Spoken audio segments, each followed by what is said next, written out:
பரமசிவன் ஃபாத்திமா திரைப்படத்தினுடைய பாடல் வெளியீட்டு விழாவிற்கு வருகை தந்திருக்கிற அச்சு ஊடக காட்சி ஊடக அன்பு உறவுகள் அனைவருக்கும் மேடையில் அமர்ந்திருக்கிற பெருமக்கள், கலைஞர்கள், அரங்கை நிறைத்து அமர்ந்திருக்கிற என் அன்பு சொந்தங்கள் அனைவருக்கும் என்னுடைய அன்பும் வணக்கமும்.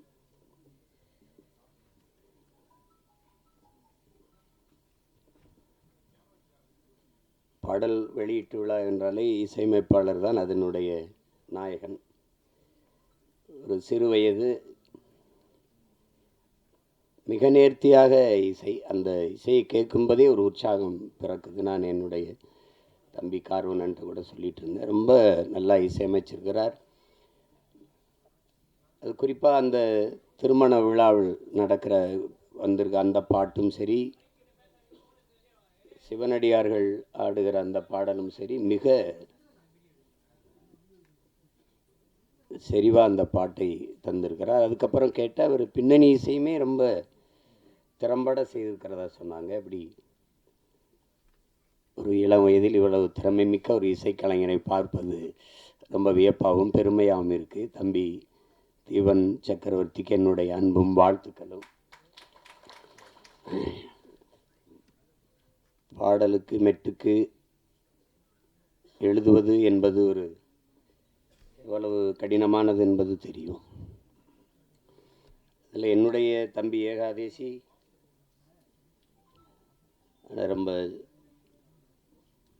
இளம் வயதிலிருந்து நான் அறிவேன், என்னையும் அவன் அறிவான். கம்யூனிச இயக்கங்களில் தமிழ்நாடு முற்போக்கு எழுத்தாளர் சங்கங்கள் நடத்துகிற கலை இரவுகளில் தான் நான் என் தம்பியுடைய ஐக்கோ எல்லாரும் நாங்கள் இணைந்தோம். இணைத்தது ஒரு கொள்கை உறவு, அதை தாண்டி எங்களுக்கு இரத்த உறவு எல்லாம். தம்பி கார்வண்ணன் குறிப்பிட்டது மாதிரி ஏகாதேசி என்றாலே அந்த ஆத்தாவும் சேல அந்த ஆகாயத்தை போல பாடலை யாரும் மறக்க முடியாது. அது இந்த தமிழ்நாடு தாண்டி உலகம் முழுமைக்கும் போய் சேர்ந்த ஒரு உன்னதமான ஒரு காவிய படைப்பு தான் சொல்லணும். தாயினுடைய அன்பை அந்த சேலையை வச்சு அவன் சொல்லியிருக்கிற விதம் அவன் ஆகச்சிறந்த கவிஞன் என்பதை காட்டும். அதுக்கப்புறம் நிறைய திரைப்படத்தில் பாடல்கள் எழுதிட்டான். இந்த படத்தில் பாடல் எழுதியிருப்பது எனக்கு பெருமை, ரொம்ப மகிழ்ச்சி. அது என்னுடைய தம்பி கார்வண்ணன் படத்தில் ஒரு வளர்ந்து வருகிற இளைய இசையமைப்பாளரோடு ஒளிப்பதிவாளர் என் தம்பி துரைமுருகன் தான் அந்த காணொலியை காட்டினார். அந்த முன்னோட்டத்தை அது எடுத்தோன்னே கேட்டது இது யார் ஒளிப்பதிவுன்னு. ஏன்னா எனக்கு தெரியும் இது அப்படின்னு. அது சுகுமாரனோன்னு அதான் நினச்சேன் அப்படின்னு. அவனுடைய ஒளிப்பதிவு ரொம்ப சாதாரண ஒளிப்பட கலைஞனாக தான் வந்தான். அப்புறம் சேர்ந்து மிக குறுகிய காலத்துக்குள்ளே அதை கற்றுக்கொண்டு தன்னுடைய திறமையை வளர்த்து சிறந்த ஒளிப்பதிவாளர்களில் ஒருவராக தன்னை நிலைநிறுத்திக்கிட்டான். அவனுடைய கும்கி ஆகட்டும், அதுக்கு முன்னாடி வந்த மைனா, 2 படமும் மிகச்சிறப்பாக. கும்கியெல்லாம் ஒளிப்பதிவு அசாத்தியமாக செஞ்சுருப்பான். அது நிறைய ஆற்றலை வெளிப்படுத்தினா. அப்புறம் தம்பி சிவகார்த்திகேயன் நடித்த அந்த மான் கராத்தே அந்த படத்திலேயே அவன் ரொம்ப நல்லாயிருக்கும் ஒளிப்பதிவு. இதிலேயே பார்த்துருப்பீங்க, அந்த அதிகாலை அந்த ஒளியை உள்வாங்கி அவன் பதிவு செஞ்ச விதம், அந்த சூரிய ஒளியை உள்வாங்கி பதிவு செஞ்ச விதமெல்லாம் அவ்வளவு அழகாக இருக்கும். அந்த காடுகளில் வயல்வெளிகளில் அவனுடைய கருவி பயணித்து போகிற இது அவ்வளவு தெளிவாக இருக்கும். அது பேசியே தொகுத்து வழங்கியவர்களோட சொன்னாங்க, அவர் சுருக்கமாக பேசிட்டாருன்னு. அவர் தான் மொத்தமாகவே தன்னுடைய ஒளிப்பதிவு கண்களால் பேசிட்டாப்புல. என்னுடைய தம்பி என்பதில் எனக்கு ரொம்ப பெருமை. அவன் தம்பினா சும்மா தம்பி இல்லை, சொந்தமான தம்பி. அவனுடைய அண்ணனும் ஒளிப்பதிவாளர் தான். அவனும் நிழல் பட கலைஞனாக ஒளிப்பட கலைஞனாக திரைப்பி மிகப்பெரிய ஒளிப்பதிவாளராக பல படங்களை செஞ்சு என் தம்பி ஜீவனுடைய தம்பி தான் என் தம்பி சுகுமார் அவர்கள். இப்போ இதில் நடித்திருக்கிற கலைஞர்கள் என்னுடைய அண்ணன் மனோஜ்குமார் அவர்கள் மிகச்சிறந்த வெற்றி படங்களை கொடுத்தார். மண்ணுக்குள் வைரம்னா அவரே ஒரு மண்ணுக்குள் வைரம்தான். முதல் படத்தில் அவ்வளோ ஒரு துணிவோடு ஒரு கதையை தொடுவதற்கு ரொம்ப துணிச்சல் வேணும். அதில் உங்களுக்கு தெரியும் எங்களுக்கு என்ன உறவு என்னன்ட்டு. ஆனால் அவர் எங்கள் அப்பாவிடமிருந்து வெளியில் வந்து மண்ணுக்குள் வைரம் படத்தை எடுத்து அந்த படத்தில் ரொம்ப சிறப்பாக இருக்கும். படம், உரையாடல், எல்லா கதாபாத்திரங்கள்லாம். முதல் படத்திலே நடிகர் திலத்தை இயக்குறதுன்னா அது சும்மா சாதாரண இல்லை என்ன. ஆமாம், எங்கள் அப்பா என்ன பாடுபடுவார் பசுமனில். முதல் மரியாதை எப்படின்னு தெரியாது, நான் தான் அதுக்கு எழுத்தாளர். என்ன சொன்னாலும் எங்கள் அப்பா வந்து உரையாடலை ஏற்றுக்க மாட்டார்ல. 2 பேருக்கு ரொம்ப நேரம் சண்டை நடக்கும். அங்கே நாற்காலியில் எங்கள் ஐயா என்னையே பார்த்துருப்பார். என் மேலே ரொம்ப அன்பு. என்னதான் ஐயா பிரச்சனை உனக்கு உங்கள் அப்பனுக்கு அப்படின்னா, இல்லைங்க நான் என்ன எழுதி கொடுத்தாலும் அதை வேணான்னு கிழிச்சு போட்டுறார், தூர போட்டுறார். என்ன நீ என்ன நினைக்கிற, நான் என்ன பேசணும்னு நினைக்கிறேன், எனக்கிட்ட சொல்லு, நான் டேக்கில் பேசிவிட்டேன். அவள் அது சொல்லிடுவோம். காட்சி நடந்து இது வரவில் இந்த இடத்துல எங்கள் ஐயா எங்கள் அப்பா என்ன பண்ணார், கட் ஓகே அப்படின்ட்டு போயிடுவாப்ல. ஏழை சொன்னோன்னே எங்கள் ஐயா அந்த வேட்டி எடுத்து தொடச்சிட்டு இப்படி தேடுவோம். அப்புறம் நான் அந்த கூட்டத்தில் நிற்பேன், இப்படி பார்த்துட்டு ஓகே அப்படின்னு கேட்பார். ஏன்னா நான் நீ சொன்னது வந்துடுச்சா அப்படின்னு, ஓகே அப்படின்னு. ஒரு 2-3 தடவை இது நடந்துக்கிட்டு இருக்குது. எங்கள் அப்பா கவனிக்கல. ஒரு தடவை நம்ம ஓகே சொன்ன பிறகு வேற யார்கிட்ட ஓகே கேட்குறாரு, யார் அப்படின்னா அப்படி திரும்பி பார்த்தா கூட்டத்தில் நான் உடனே இங்கே என்ன நடக்குது அப்படின்னு நான் ஒரு பக்கம் ஓட, எங்கள் ஐயா ஒரு பக்கம் ஓடி தெரிச்சு. அப்புறம் அது மாதிரி அவர்கிட்ட அந்த பெரிய மேதையை வந்து முதல் படத்தில் இயக்குறது என்பது சாதாரண ஒரு பெரிய வாய்ப்பு. மண்ணுக்குள் வைரம்னா வைரம் தான். அதுக்கப்புறம் எங்கள் அண்ணன் எவ்வளோ வணிக படங்கள் எடுத்துட்டாங்க, பெரிய வெற்றி படங்கள் எல்லாம் கொடுத்துட்டாங்க. இப்படிப்பட்ட ஒரு படைப்பாளி இதில் நடிச்சிருக்காங்க. அப்புறம் எங்கள் அண்ணன் தேனப்பன் எவ்வளோ பெரிய படங்களை தயாரித்தாங்க. அவை சன்மையெல்லாம் எங்கள் அண்ணனுடைய தயாரிப்பு தான். இப்போ பார்த்தா எங்கள் அண்ணனை பார்க்குறதுன்னா நம்ம படங்களில் பார்த்துக்க வேண்டியது இருக்குது. இப்போ நடிக்க வந்துட்டாங்க. ஆனாலும் எங்கள் அண்ணனை வந்து அவர் குணத்திற்கும் அவர் படத்தில் நடிக்கிறது வில்லனாக நடிக்கிறாரு, சகிக்க முடியல. எங்கள் அண்ணனா வில்லனாக எதுக்கு நடிக்கணும் அப்படின்ட்டு. அவ்வளவு நல்ல மனிதன். தேனப்பன் வந்து ஒரு சிறந்த தயாரிப்பாளர், சிறந்த நடிகர்களோட மிகச்சிறந்த நிர்வாகி. அதனால தான் எங்கள் அண்ணன் கமலஹாசன்லாம் அவரை கூடவே வச்சுருந்தாப்புல. அப்படிப்பட்ட ஒரு திறமையான ஒரு மனிதர் எங்கள் அண்ணன் தேனப்பன் அவர்கள். அதுக்கப்புறம் எங்கள் ஐயா மகன் தொகுப்பாளர் சொன்னாங்க, உங்களுடைய தமிழ் ரொம்ப நல்லா இருக்குது அப்படின்னு. தமிழ் கடலின் மகன் வந்து தமிழ் பேசலைன்னா அப்புறம் என்ன இருக்குது சொல்லுங்கள். எங்கள் அப்பா, நான் அப்பான்னு தான் சொல்லுவேன். அழைச்சா ஐயா ஐயா ஐயா நல்லா இருங்கய்யா என்னங்கய்யா அப்படின்னு. ஒன்றும் இல்லை ஐயா, படிக்கணுமையா, வாழ்க தமிழுடன். எல்லோரும் நம்ம வணக்கம் ஹலோ இப்படி தானே அழைப்பு எடுப்போம். நான் அழைச்சவொன்னே நான் தானே தெரிஞ்சிடும், வாழ்க தமிழுடன் சொல்லுங்கய்யா அப்படி பேசுவோம். அவ்வளவு ஒரு அன்பு. தமிழ் கடல்னா தமிழ் கடல் தான். ஒன்று சொல்கிறேன், நானே எங்கள் ஐயா மைனும் நான் தம்பி படம் இயக்குறேன். நாங்கள் எல்லாம் ஒன்றா பணி செய்கிறோம். அதில் கவி பேரரசு முத்தமிழ் பேரறிஞர் ஐயா வைரமுத்துக்கிட்ட பாடல் வாங்க போகிறோம் 2 பேரும் இல்லையா ஐயம்மனே. அப்போ இங்கே இருக்குது ட்ரஸ்ட் புரத்தில். அங்கே போய் உட்காந்து பேசிக்கும்போது நான் அறிமுகப்படுத்துகிறேன் ஐயாவோட பையன் அப்படின்னு. உட்காருங்கன்னு பேசிட்டு ஐயா சொன்னது ஞாபகம் இருக்குது வைரமுத்து அவர்கள். தம்பி, கம்பன் கூட அவன் எழுதின காப்பியத்தில் கொஞ்சம் வரியை மறந்தாலும் மறந்துருப்பான், ஆனால் அப்பா மறந்துருக்க மாட்டார் அப்படின்னு இல்லையா. அவ்வளோ பெரிய அறிஞன் அவர். தமிழ் கடல்னா சும்மா இல்லை, அப்படி ஒரு பேரறிஞருடைய பெரிய தமிழ் பொக்கிஷத்தினுடைய மகன் எங்களுடைய ஐயா மகன். எனக்கு எப்போவும் எங்கள் ஐயா மகன், அவருக்கு எப்போவும் நான் அராஜகன்தான். அதெல்லாம் அதுக்கப்புறம் சொல்லணும்னா எங்கள் அண்ணன் MS பாஸ்கர் இப்போ சொல்லி சிரிச்சுக்கிருந்தான். இவன்லாம் ஏன்டா நடிக்க வந்தான்னு சில பேரை தோணும். எங்கள் அண்ணன் ஏன் இவ்வளோ நாள் நடிக்க வரலைன்னு தோணும். ஒரு பின்னணி கலைஞனாகவே இருந்து திரைமறைவிலே தன் குரலாலேயே பல பேருக்கு நடிப்புக்கு உயிர் ஊட்டிய ஒரு மாபெரும் கலைஞன். ஒரு காலம் அவரை கைவிடாமல் கொண்டாந்து நம்ம முன்னாடி நிறுத்திடுச்சு. எந்த கதாபாத்திரம்னாலும் ஆகச்சிறப்பாக செய்யக்கூடிய ஆற்றல் இன்றைக்கி தமிழ் திரையுலகில் எங்கள் அண்ணனுக்கு தான் இருக்குது. அது பல படங்களை சொல்லலாம். அது சிறிய கதாபாத்திரம் பெருசு அப்படிலாம் கிடையாது. அது ஒரு தவம். இப்போ என் தம்பி சொல்லும்போது சிவாஜி மாதிரின்னு எங்கள் அண்ணன் கூச்சப்பட்டார். நாங்கள் உங்களை சிவாஜின்னு சொல்லலை. அது மாதிரின்னா மாதிரின்னு எப்படின்னா அந்த ஈடுபாடு. உதாரணமாக இப்போ எங்கள் ஐயாட்ட சொல்கிறேன். எங்கள் ஐயாவுக்கு பசுமன் படத்தில் நடிக்கும்போது அண்ணன் சிவகுமாரை உங்களுக்கு தெரியும், அது ஒரு பிசாசு. ராதிகா மேர தெரியும், அவங்க ஒரு பிசாசு.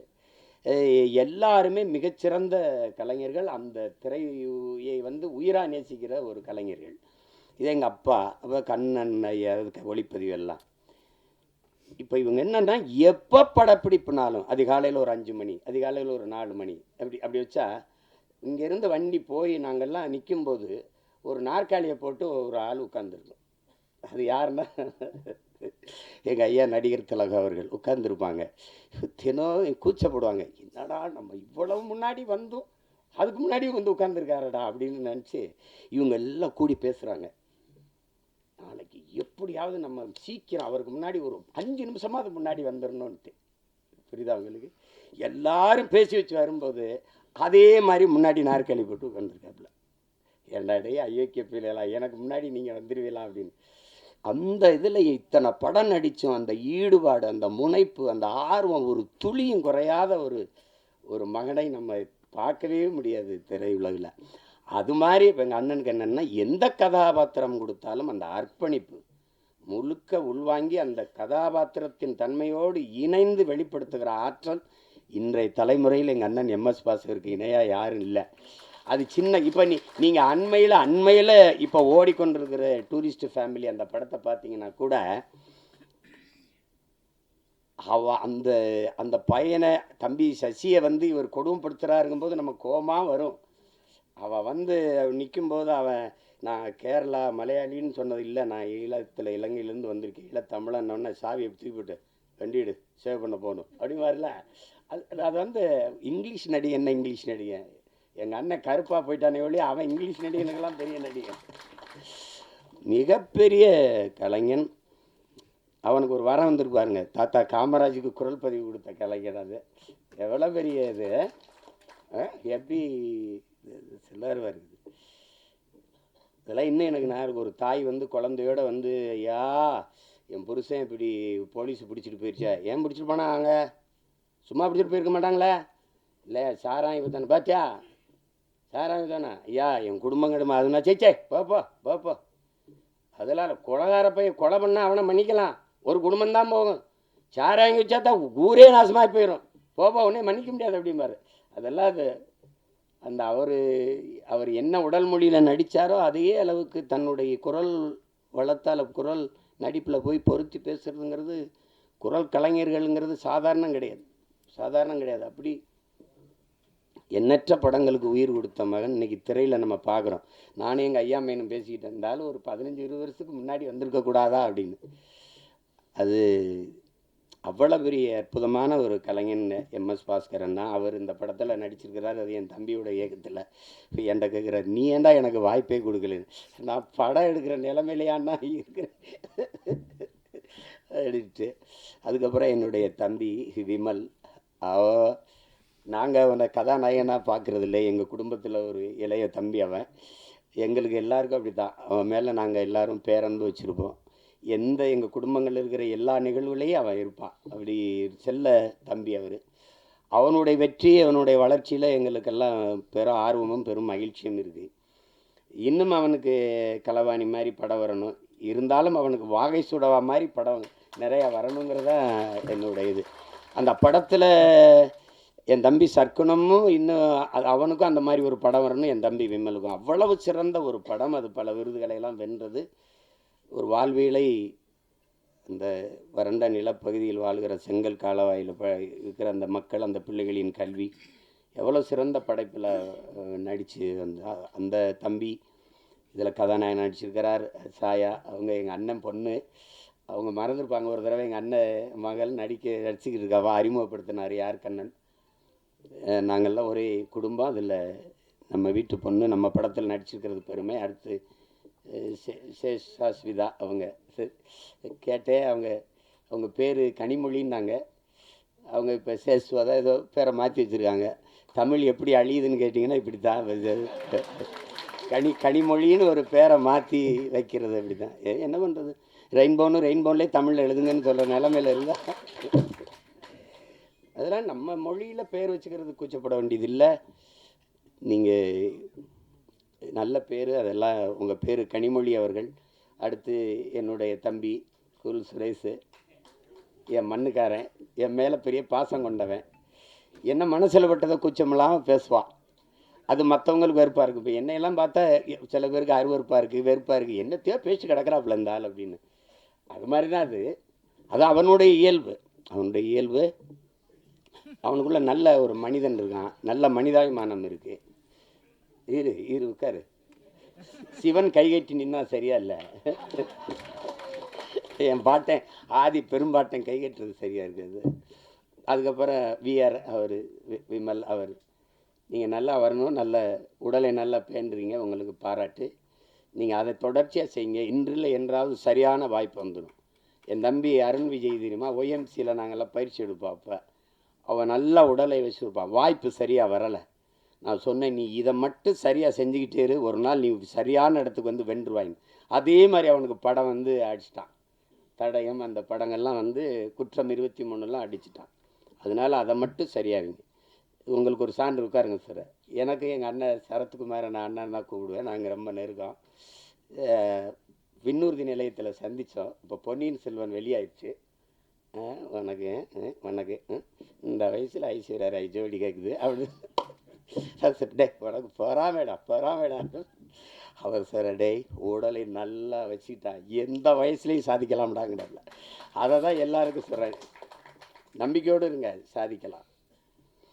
அப்புறம் எல்லாரையும் சொல்லிட்டேன். தம்பி புவன் படத்தொகுப்பாளர், அதுக்கப்புறம் அம்மா ஆதிரா அவர்கள், அவங்க எங்கள் ஊர் பொண்ணு, அவங்க பாண்டிச்செல்வி, அவங்கள வந்து இன்றைக்கி பார்த்தாலும் அந்த மருது படத்தில் 2 கையிலையும் கம்பெடுத்து சுற்றுறது தான் இந்த காட்சி தான் எனக்கு ஞாபகத்துக்கு வருது.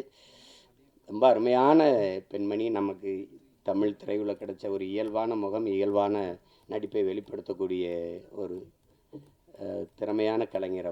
அவங்களுக்கு என்னுடைய அன்பும் வாழ்த்துக்களும். எல்லாரையும் சொல்லிட்டேன்னு நினைக்கிறேன். என் தம்பி சுகுமார் இருக்கான். திரையுலகத்தை தாண்டி நடிப்பு, இதை தாண்டி என் மேலே அன்பு கொண்ட ஒருத்தன். அவனுக்கு மொழி இனப்பற்று அதிகம். காதல் படத்தில் இருந்தே தம்பி சுகு எனக்கு தெரியும். அப்புறம் மகேந்திரன் சிறந்த கலைஞன். அவனுக்கு வாய்ப்பு சரியாக அமையலை. அவன் நடித்த சல்லியர்னு படம் இருக்குது, சல்லியர்கள். அதில் அவன் தான் கதாநாயகன். மிகச்சிறப்பாக நடிச்சிருப்பான். இருக்கானா போயிட்டான். மகேந்திரன் ரொம்ப சிறப்பாக நடிச்சிருப்பான்.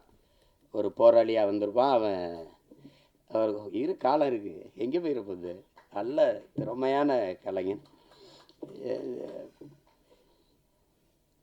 அப்புறம் என் தம்பி துரைமுருகன், சரி, அவன் சமூக பற்றாளர், சமூக ஆர்வலர். ஆமாம், என் தம்பி கிடாரி அப்படின்னா உங்களுக்கு தெரியும். அது காலையில் கிடாரி மாடுகள் நாங்கள் சொல்லுவோம். அது ஒரு திமிரு எடுத்த தெனவெடுத்தது அது சொல்லுவோம். அது கிடாரி படத்தில் ரொம்ப அருமையான இது கையாண்டிருக்கு. குறிப்பாக எங்கள் அண்ணன் வேல ராமூர்த்தியுடைய கதாபாத்திரம் எனக்கு இன்னும் மனசில் இருக்குது. தம்பி பிரசாத் முருகேசன் அவர்கள். அதை நாங்கள்லாம் அந்த படத்தை பார்த்து யார் இயக்குனர்னு நான் எங்கள் ஐயா மேனும் பேசி பார்ப்பேன். மத்தகம் பார்த்துட்டு தான் கேட்டேன், ஐயா மேனை யார் ஐயா மேனை இவ்வளவு சிறப்பாக எடுத்துருக்கு, எங்கள் கிடாரி பட இயக்குனர் தானோன்னா. அதுக்கப்புறம் நானே அழைச்சி பேசி வாழ்த்தினேன். ரொம்ப திறம்பட்ட, அவனுக்கு என் மேலே அன்பு இருக்கு இல்லையோ, அவனுடைய மகனுக்கு என் மேலே பேரன்பும் பிடிப்போம். என்னை பார்க்குறதுக்காக வந்திருக்கான்னாங்க. நான் அவனை சந்திக்கணும். இது எல்லாரையும் சொல்லிட்டேன். என்னுடைய தம்பி கார்வண்ணனை பற்றி உங்களுக்கு சொல்லணும். நாங்கள் வந்து அவர் எந்த திசையில் இருந்தார், நான் எந்த திசையில் இருந்தேன்னு தெரியல. ஆனால் எங்களை ஒரு ஒரு உணர்வு வந்து இணைக்குது. அது எங்களுடைய மொழி இனப்பற்று. அப்போ அவர் எடுத்த படங்கள், இப்போ படம் வந்து பார்க்கும்போது அவர் பெட்டிக்கடை முதல் படம், அதுவும் கிராமத்தில் நடந்த அனுபவத்தில் எடுத்தது தான். அதுக்கப்புறம் தமிழ் குடிமகன், அது என் தம்பி துரை சொன்ன மாதிரி ஒடுக்கப்பட்ட தமிழ் சமூகத்தினுடைய நிலையை, இன்றைக்கு அந்த நிலை இருக்குது அப்படிங்கிறத படம் எடுத்தார். என்னுடைய தம்பி சேரன் அவர்கள் நடிச்சிருந்தாங்க. ரொம்ப அருமையான படம். நான் திரையில் பார்க்க முடியல, தொலைக்காட்சியில் தான் பார்த்தேன். அதை பார்த்துட்டு நான் பாராட்டி வாழ்த்து அறிக்கையெல்லாம் கொடுத்தேன். ரொம்ப சிறப்பாக இயக்கியிருந்தார். அது உரையாடல்கள், திரைக்கதை, போக்கு எல்லாமே மிக நேர்த்தியாக இருந்தது.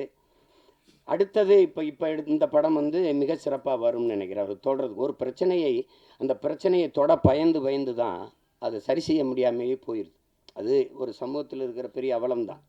சில இதை பேச மறந்துடும் இல்லையா? மேல்பாதி மங்கலத்தில் கோயிலுக்குள்ளே விடலைன்னா நமக்கு எதுக்கு பிரச்சனைன்னு நினைக்கிறாங்க. அது ஓட்டுக்காக நிற்கிறவன் தான் அதை சிந்திப்பான். நாட்டுக்காக நிற்கிறவன் அதையெல்லாம் சிந்திக்க முடியாது. நீ போட்டா போடு, போடலைன்னா போ, சரி எதுவோ அதுதான். உலகத்தில் என் அன்பு சொந்தங்கள் உங்களுக்கு சொல்லுவேன், உலகத்தில் சாதித்த எல்லோரும், இந்த உலகத்தை இவ்வளவு பெரிய மாறுதலுக்கு கொண்டு வந்த எல்லோரும் தன் மனச்சான்று வழிகாட்டுதன்படி நடந்தவன் தான் இவ்வளவு பெரிய மாறுதலை கொண்டு வந்திருக்கான். நீங்கள் சின்ன சமரசம் செஞ்சாலும் அது சரியாக வராது. வெளியின என்ன சொல்கிறா, நீங்கள் ஒவ்வொருத்தனும் என்ன சொல்கிறான், உலகமே உன்னை இது செய் என்று சொன்னால் சரியில்லை என்று பட்டால் செய்யாத, உலகமே செய்யாதே என்று சொன்னால் சரி என்று பட்டால் செஞ்சிருந்தான். அதுதான் கோட்பாடு. அதை தான் நம்ம செய்யணும். விவேகானந்தர் நமக்கு என்ன கற்பிக்கிறார்? எதற்காகவும் உண்மையை விட்டு கொடுத்துறாத, ஆனால் உண்மைக்காக நீ எதையும் விட்டு கொடுங்கிறது. இதே வெவ்வேறு வடிவத்தில் ஒவ்வொரு தத்துவ ஞானிகளும் மேதைகளும் சொல்லி வந்திருப்பாங்க. ஆனால் இதே தான் எங்கள் தலைவர் என்ன சொல்கிறார், நாம் சாகலாம் சாதாரணமானவர்கள், ஆனால் சத்தியம் தோற்றதாக சரித்திரத்தில் செய்தி இல்லை. நாம் சத்தியத்தின் பக்கம் நிற்கிற சத்தியத்தின் மக்கள் நாம் வெல்லுவோங்கிறதுல அது என்கிட்ட தான் சொல்கிறல்ல. அது அந்த மாதிரி நம்ம எதிர்க்கும். நபிகளே என்ன சொல்கிறார், அநீதியை கண்டு அச்சம் இல்லாமல் துணிந்து எதிர்ப்பவன் எவனோ அவனே உண்மையான ஜிகாத்துங்கிறாங்க. அநீதின்னு தெரிஞ்சிருச்சு, அவன் எதிர்க்கணும். சேகுவார் என்ன சொல்கிறான், உலகத்தில் எங்கெங்கே அநியாயம் நடக்குதோ அதை கண்டு நீ பொறுக்க முடியாமல் கோவப்படுவாயானால் நீனும் என் தோழனேங்கிறான். நீனும் என் தோழன் தான். நான் தம்பி படத்தில் இறுதியில் அந்த உரையாடல் அவருடைய கோட்பாடை அதை எடுத்து போட்டிருப்பேன். அப்போ அது அச்சப்பட்டுக்கிட்டே இருந்தால் மேல் பாதியில் குடிக்கிற நீரில் இந்த நூற்றாண்டில் ஒருத்தன் சிங்கத்தை கலக்கிறான்னா அதையும் சகித்துக்கிறது, எல்லாத்தையும் சகித்துக்கிறது. சகித்து தான் ஒரு அடிமை எப்படி பிறக்கிறான்னு நினைக்கிறீங்க? அடிமை எப்படி பிறக்கிறான்? அநீதியை கண்டு எதிர்க்க துணிவில்லாதவன் அதை சகித்துக் கொள்கிறான். தொடர்ந்து சகித்துக் கொள்கிறவன் அடிமையாகிறான். இவ்வளவுதான் அடிமையின் பிறப்பு. அப்படிதான் நம்ம அடிமையாயிட்டோம். எதை உங்களால் ஏற்றுக்க முடியுது? ஊழல் தெரியுது, லஞ்சம் தெரியுது, மணலள்ளி விற்கிறான் தெரியுது, சாராங்காய்ச்சி விற்கிறான், கஞ்சாவின்னு கொக்கைன்னு எல்லாம் விற்கிறான் தெரியுது, ஆனாலும் கேட்க முடியாது. இதுதான் இது காரணம் பயம். அதையும் எங்கள் தலைவர் இந்த மரணம் என்ற ஒன்றுக்கு பயப்படுவதாலே இந்த மானுட சமூகம் பல்வேறு துன்ப துயரங்களை தூக்கி சுமக்குதுங்கிறதுல. எதுக்கு பயப்படணும்? நான் உயிரோடு இருக்கிற வரை சாவு என்கிட்ட வராது. நான் சாகும்போது நான் உயிரோடு இருக்க மாட்டேன். மரணம் என்கிட்ட வரும்போது உயிரோடு இருக்க மாட்டேன். எதுக்கு பயப்படணும்? பயப்படுறதுனால ஒருத்தர் நீண்ட நாள் வாழ்ந்துருவானா நம்ம எல்லாம் பயந்துட்டே இருக்கலாம். அர்த்தமற்றது. பயம்ங்கிறது கோழைகளின் தோழன், அது வீரனுக்கு எதிரி. அது எங்களுக்கு அஞ்சுவதும் அடிபணிவதும் தமிழன் பரம்பரைக்கே கிடையாதுன்னு தான் எங்கள் தலைவர் எங்களை வளர்த்துருக்காது. அது கிடையாது. அதில் ஒரு இயக்குனராக நீங்கள் என் தம்பி கார்வண்ணனை பார்க்குறீங்க. அவர் படம் வந்து என் தம்பி துறையெல்லாம் பார்த்துட்டாரு, நான் பார்க்கல. அது பார்க்குறதுக்கான நேரம் வாய்க்கல. இந்த 3 பாடல்கள் அவர் எடுத்த முன்னோட்டம், அவர் சொல்லுகிற செய்தி, அதுலேயே தெரியுது அவர் எதை தொட்டு எதை சொல்ல போகிறார் அப்படின்னு. இங்கே ஒன்று நீங்கள் கவனிங்க, மதம் மாறிக்கொள்ளக்கூடியது, ஆனால் மொழியும் இனமும் மாறிக்கொள்ள முடியாது. அது அடிப்படையில் நீங்கள் புரிஞ்சுக்கணும்.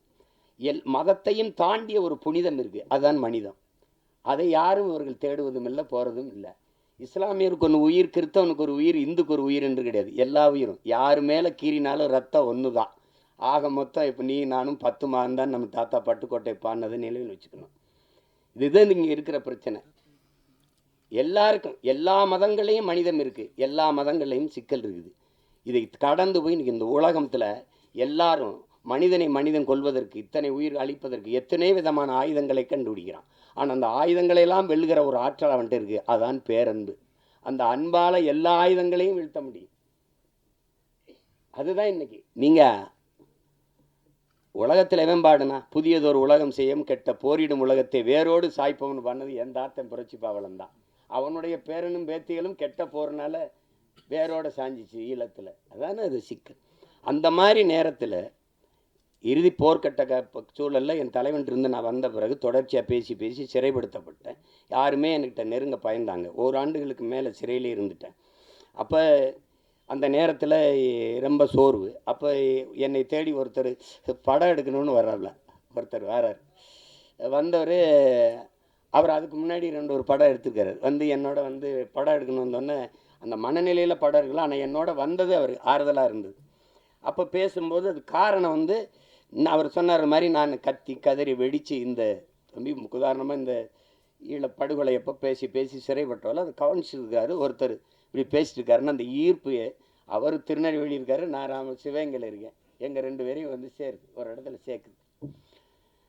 சேர்த்த பிறகு இந்த இந்த படத்துக்கு இந்த இதுக்கு சம்பந்தம் இல்லை, இந்த பாடல்கள் சம்பந்தம் இல்லை. ஆனாலும் நீங்கள் தெரிஞ்சுக்கணும், ஒருத்தருக்கு இந்த பாடல்களுக்கு சம்பந்தம் இருக்கு. விழி மூடி மறைந்தாலும் முத்துக்குமரா எங்கள் மனதோடு நிறைந்தாயே முத்துக்குமரா, தாய் அன்போடு தனையேந்த முத்துக்குமரா, உன் பெரும் தியாகம் மறவோமே பச்சை தமிழா, நீ விழி மூடி மறைந்தாலும் முத்துக்குமரா, எங்கள் நீ மனதோடு நிறைந்தாயே முத்துக்குமரா, பகைமையும் துரோகமும் தாய் மண்ணை சூழ பாவிகள் கூட்டமோ நம்மை வந்து ஆள, எரிமலையாயளவே மறந்திங்கு போக, எலி பொறியில் எலியாய் தமிழனும் நோக, மனம் பொறுக்காமல் சென்னறுப்பாலே உனை தீண்டியே எம் உணர்வையே எரிய வைத்தாயே நீ. இந்த பாட்டு இருக்கு பாருங்க. விழி மூடி மறைந்தாலும் முத்துக்குமரா எங்கள் மனதோடு நிறைந்தாயே முத்துக்குமரா. இந்த பாட்டு ஆண்ட பரம்பரை இங்கு மாண்டு போவதோ, ஆள பிறந்தவன் இன்று அடிமையாவதோ, வீர தமிழினம் இங்கு வீழ்ந்து போவதோ, வீணர் கூட்டம் இங்கே நம்மை ஆள்வதோ, எங்கள் இனத்தை அழிக்க துடிப்பவன் எவன், எரிமலை ஆற்றில் குளிக்க நினைப்பவன் அவன். இந்த பாட்டு தலைமகனே எம் பிரபாகரனே தலைநகரே திரிகோண மலையே. இந்த பாடல்கள் வந்து இன்னைக்கு தமிழ்நாட்டில் எல்லா இடங்களையும் ஒலிக்குது. எங்களுடைய இன உணர்வுள்ள மக்கள் கூட்டங்களில் இது பரவலாக கேட்கப்படுது. எங்களுடைய கட்சி பாடலில் இது ஒரு கொள்கை பாடலாக பரப்பப்படுது. இந்த பாட்டை வந்து 2010ஆம் ஆண்டு இதை தயாரித்து அங்கே செய்கிறோம். இது தம்பி இசைவேந்தன் ஒரு தம்பி எழுதின பாட்டை என்னுடைய அன்பு மைத்தினர் கவிதாஞ்சனை வச்சு இந்த பாடல்களை பதிவு செஞ்சோம். அதுக்கு அன்றைக்கே 10 லட்சம் ரூபாயை செலவழித்து இந்த பாட்டை பதிவு செய்து கொடுத்த தம்பி தான் என்னுடைய ஆறுயிர் தம்பி கார்வண்ணன் அவர்கள். அவனுக்கு இந்த மொழி மீதும் இனத்தின் மீதும் இருக்கிற பற்றுக்கு இதுவே உங்களுக்கு ஒரு சான்று. நாங்கள் 2 பேரும் இணைந்தோம் அப்படின்னா மொழி அழிந்தால் இனம் அழிந்து விடும். தமிழ் இல்லைனால் தமிழர் இல்லை, தமிழர் என்ற இனம் இல்லைன்னா நாடு இல்லை, அவ்வளவுதான். இங்கே எல்லாரும் தமிழ் தேசிய அரசியல், தமிழ் தேசிய அரசியல்னா ஒரு தீண்டத்தகாத வார்த்தை போலவும் வேற்றுக்கிற சொல்பவனும் இருக்கு. மொழி காக்க, இனம் காக்க, மண் காக்க, மண்ணின் வளம் காக்க, மண்ணின் மக்களின் நலம் காக்க, அந்த மக்களின் மானம் காக்க ஒரு அரசியல் இருக்கு. அந்த அரசியல் தான் தமிழ் தேச அரசியல். இதெல்லாம் தேவையில்லைன்னா இது தேவையில்லை. அதான் சொல்றான்ல, இது தேவை. எங்கள் முன்னவர்கள் கேபி விஸ்வநாதனோ, அண்ணல் தங்கவோ, மறைமலையடிகளோ, அல்லது சிவானந்தமோ, சிங்காரவேலரோ, ரெட்டமலை சீனிவாசனோ, ஐத்தியாச பண்டிதரோ, மாப்போசியோ, சீபா ஆதித்தனாரோ வரும்போது அவனுடைய பேரன் சீமான் நிற்கிற புறச்சுழல் இல்லை. அன்னைக்கு காவிரியில் தண்ணி கேட்டால் அடித்து விரட்டல. அன்னைக்கு கச்சத்தையை பறித்து கொடுத்துட்டு சுட்டு 840 மீன் வந்து சுட்டு போடல. மீத்தேன் எடுப்பு பூமி தாய் ஈரக்கொலை அறுக்கலை, அணுவில் ஸ்டெர்லைட்னு இப்படி நச்சு ஆலைகளை நிறுவி எங்களை கொல்லலை. எதை தேடினாலும் இந்த அரசியல் தேவைப்படுது. தேவைதான் கண்டுபிடிப்பின்றா. இந்த அரசியல் வேணுமா, ஜெயிக்குமா ஜெயிக்காதா, அதை விட தேவையா தேவையில்லையா, அதுதான் கோட்பாடு. அப்போ அந்த அடிப்படையில் நாங்கள் இணைந்து பணி செய்தோம். என் தம்பி என்னோட ஒரு தம்பியாக, உணர்வால் இணைந்தாலும் உறவான ஒரு உயிரான தம்பியாக எனக்கு முதன்மை தளபதியாக களத்தில் நின்னா என் தம்பி கார்வண்ணன். அவன் நாங்குநேரி தொகுதியில் 2016ஆம் ஆண்டு நாங்கள் 234 சீமா வர்றாப்புலையா 234 பேர் முதல்ல இருக்கானா கட்சியிலேன்னு கேட்டாலாம் இருக்குது. இப்போ மறுபடியும் போட போகிறானா தனிச்சுன்னு கேட்குறாலும் இருக்குது. அப்போ போட்டோம். அதில் நாங்குநேரியில் ஒரு தளபதியாக நின்று களத்தில் பணி செய்தவன் என்னுடைய தம்பி கார்வண்ணன். வெறும் திரைப்பட இயக்குனர்னு வச்சுக்கிங்க, அவனுக்குள்ளே இருக்கிற போர்க்குணம் தான் இந்த மாதிரி கதைகளை தொடணுன்ட்டு. அன்னைக்கு அவனுக்கு ஆதரவு இல்லை, இன்றைக்கி அண்ணன் இருக்கேன், அண்ணனுக்கு பின்னாடி பெரிய படை இருக்குது, அதனால் அது ஒன்றும் இல்லை. இது திரையரங்கு கிடைக்குமா கிடைக்காதான்னு ஒரு அச்சப்படுற சூழலில் நம்மளை தள்ளி விட்டுருக்காங்க. அதெல்லாம் மாறும். அதுக்கு ஒரு காலம் வருது. காலம் வரும் என்று காத்திருந்த தலைவனின் பிள்ளைகள் இல்லை, எங்களுக்கான காலத்தை உருவாக்கிய தலைவனின் பிள்ளைகள் நாங்கள் எல்லாரும். நீரின் போக்கில் நீரில் நீஞ்சினவங்க இருக்கான், நெருப்பாற்றில் நீஞ்சியவன் எங்கள் தலைவன், அவன் பிள்ளைகள் நாங்கள். இதெல்லாம் ஒன்றும் இல்லை. உங்களுக்கு எல்லாருக்கும் சொல்கிறதுக்கு முன்னாடி என்கிட்ட வந்து ஒரு தடவை பேசும்போது பேச்சுவாக்கில் சொல்கிறாப்புல, இந்த சாவு மனிதன் இந்த மரணம் ஒன்று பயப்படுறதுனால தான் எல்லா சிக்கலையும் எதிர்கொள்ள வேண்டியது இருக்குதுன்னு ஒரு தடவை சொல்லிடுறாரு.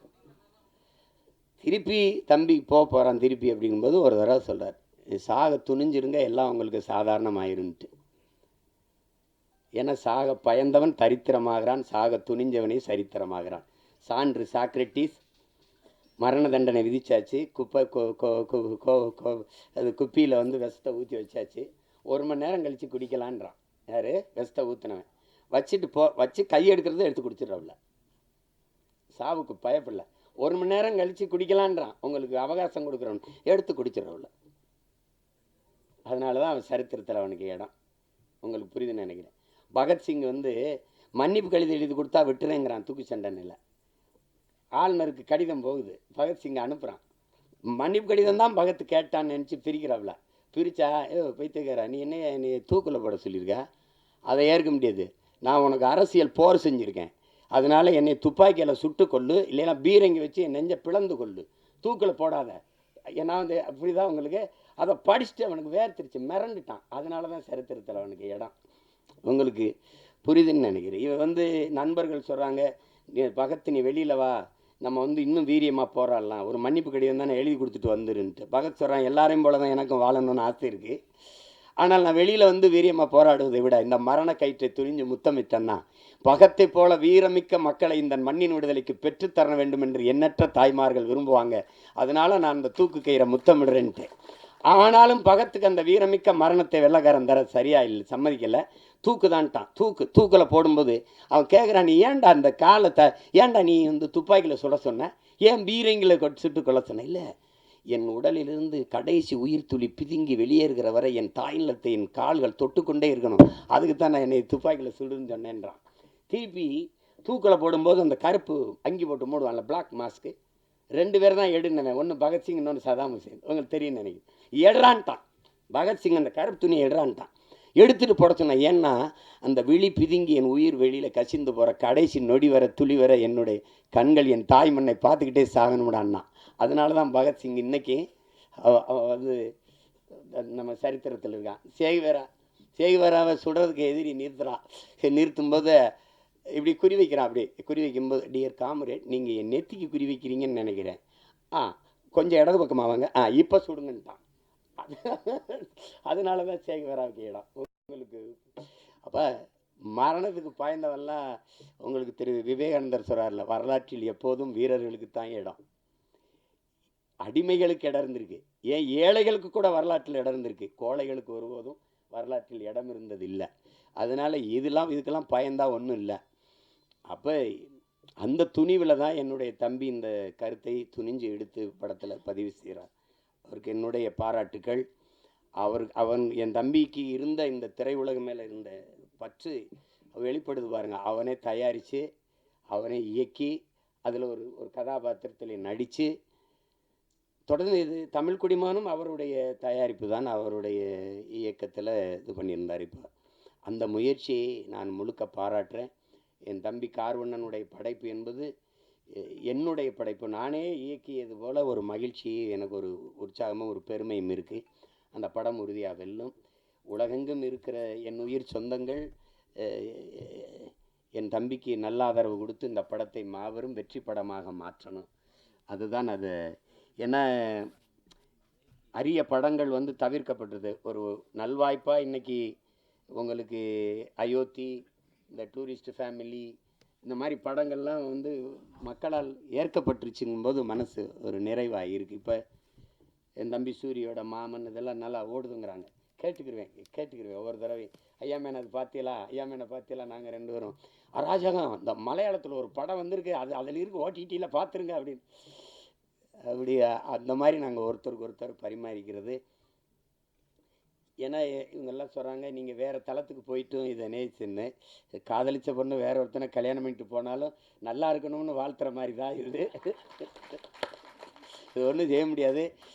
எங்கள் அண்ணன் என்கிட்ட வந்து சொல்லும்போது, திரைக்கலை பேச்சு ரெண்டும் இராணுவத்தின் வலிமை மிக்க 2 பிரிவுகள்ப்பா. ஒன்றை செய்ய ஒன்றையோ கைவிட்டக்கூடாது, நீங்கள் 2ஐயும் செய்யணும்னு. ஒன்றை செய்ய 2ஐயும் செய்யணும் தான் நினைக்கிறேன். அதை என் தம்பிக்கே திரையரங்கு கிடைக்காதுன்னு பயப்பட்டான்னா எனக்கு என்ன ஆகும்னு நீங்கள் யோசிச்சுக்கிறேங்க.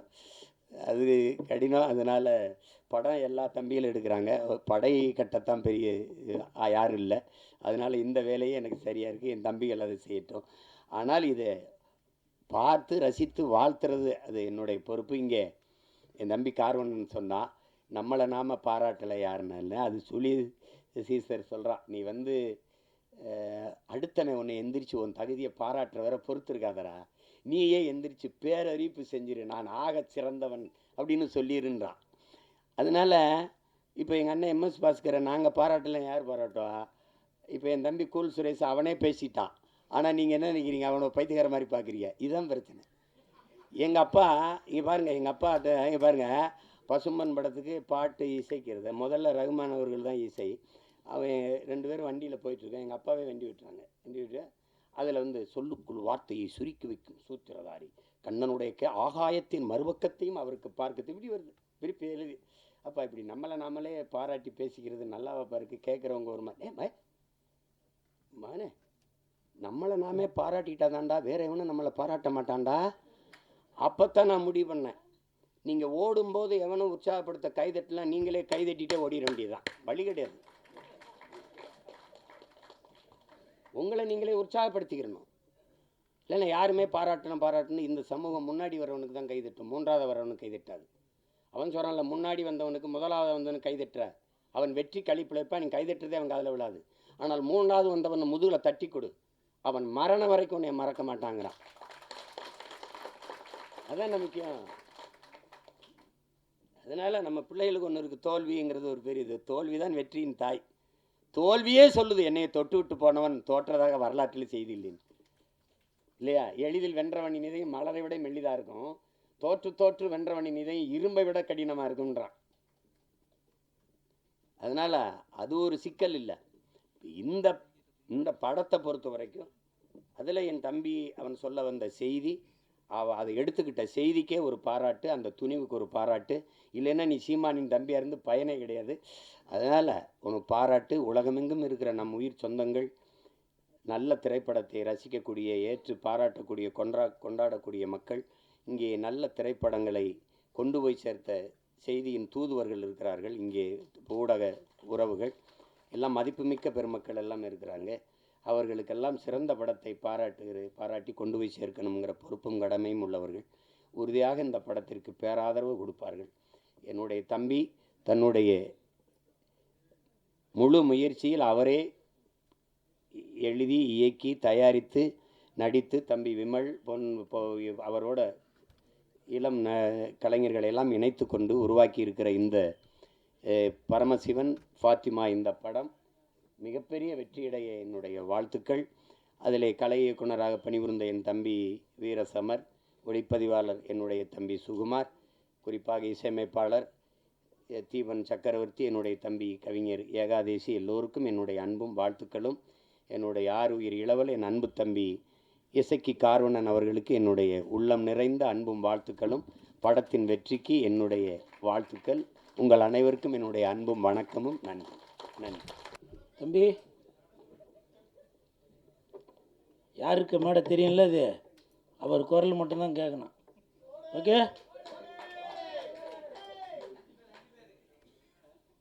மேடையில் அமர்ந்திருக்கும் அனைவருக்கும் வணக்கம். பத்திரிகை நண்பர்கள், ஊடக நண்பர்கள், இணையதள நண்பர்கள், பிஆர்ஓ நிக்கில் முருகன், மேனேஜர் முருகேசன். முருகேசா, நீ என் மகனா? நீ எங்கே இருக்கிறாய்? அனைவருக்கும் வணக்கம். மேடையில் பேசி கைத்தட்டல் வாங்கும் அளவிற்கு நான் செந்தமிழன் சீமான் இல்லை. தயவு செய்து நீங்களே ஒரு தடவை கை தட்டிடுங்கப்பா. இந்த கைத்தட்டல்கள் அனைத்தும் பரமசிவன் பாத்திமா அந்த குழுவிற்கு தான் போய் சேரும்.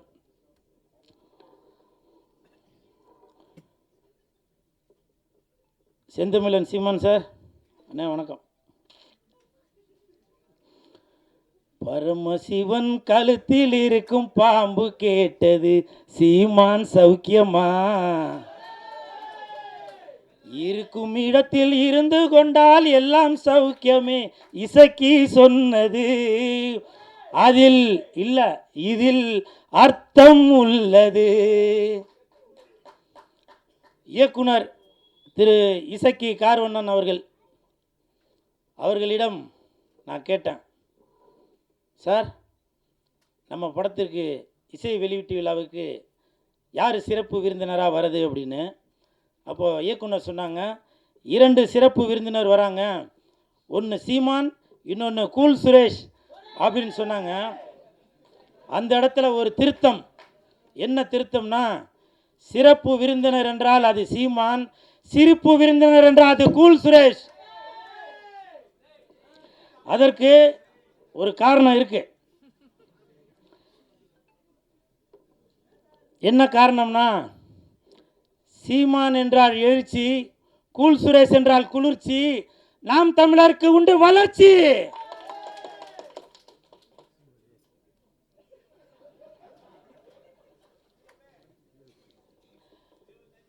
அது மட்டும் இல்லை, நான் எதுக்கு சீமான் அண்ணனை வந்து இந்த இடத்துல ஏதோ ஜால்ரா போட்டு ஏதோ பெருமையாக பேசுகிறார் போல அப்படின்னு சில பேர் நினைக்கலாம்.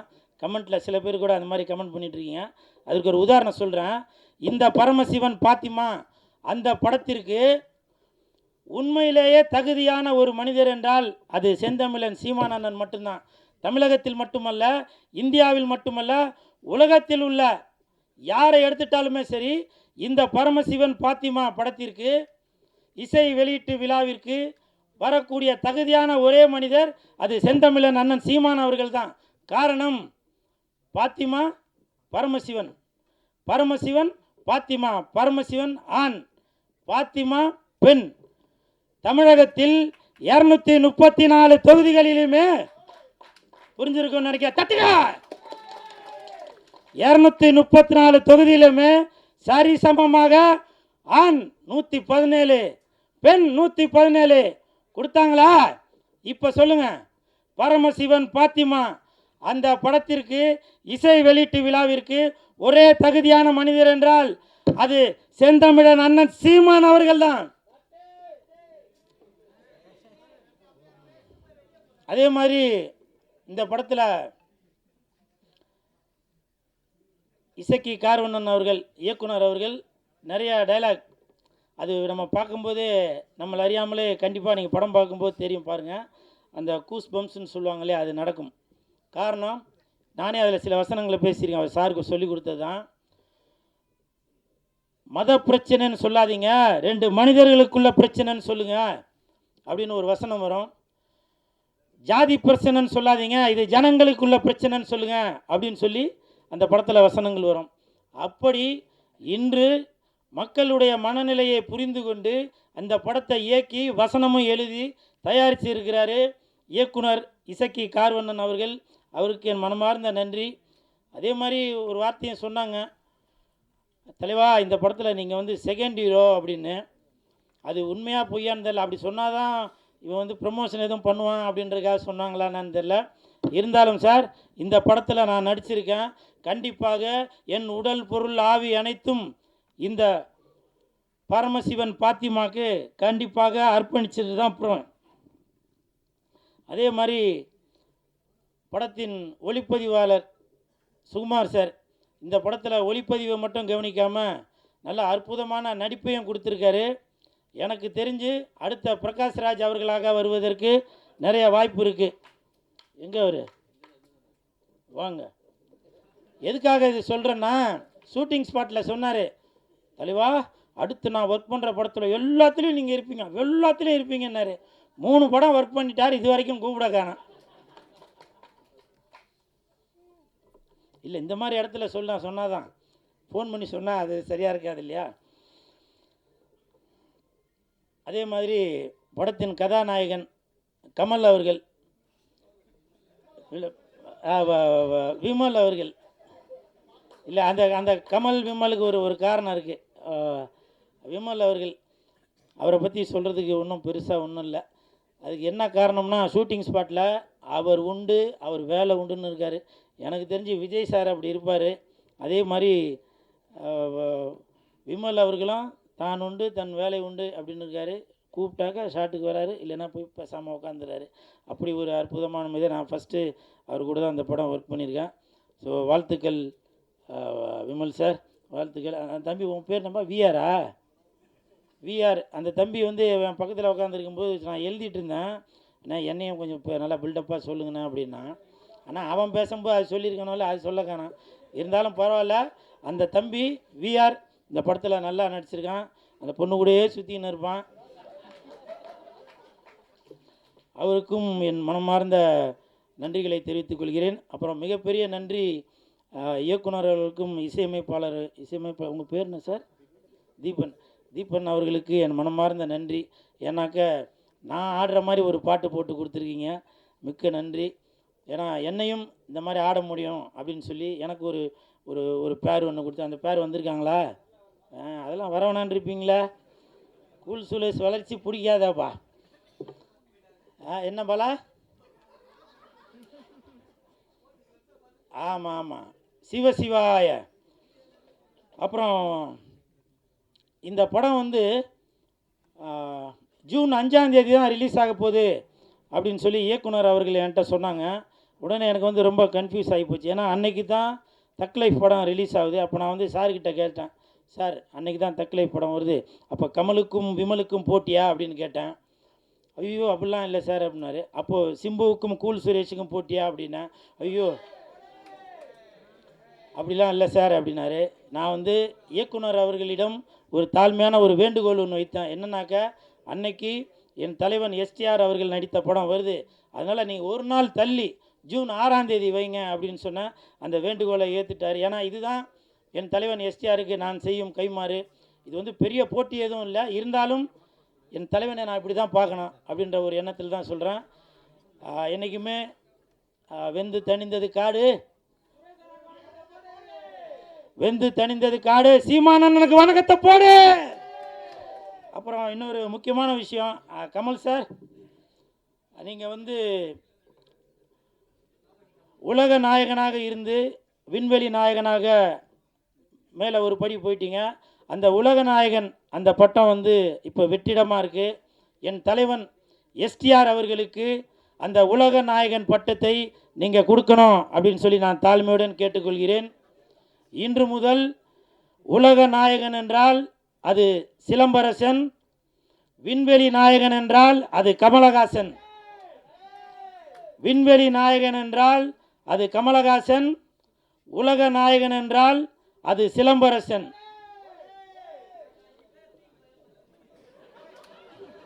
என்னவோ சொன்னீங்கப்பா, கேட்கலவா? பரமசிவன் பாத்திமா வருகின்ற ஜூன் 6, கொஞ்சம் பார்த்துமா. நன்றி நன்றி நன்றி நன்றி.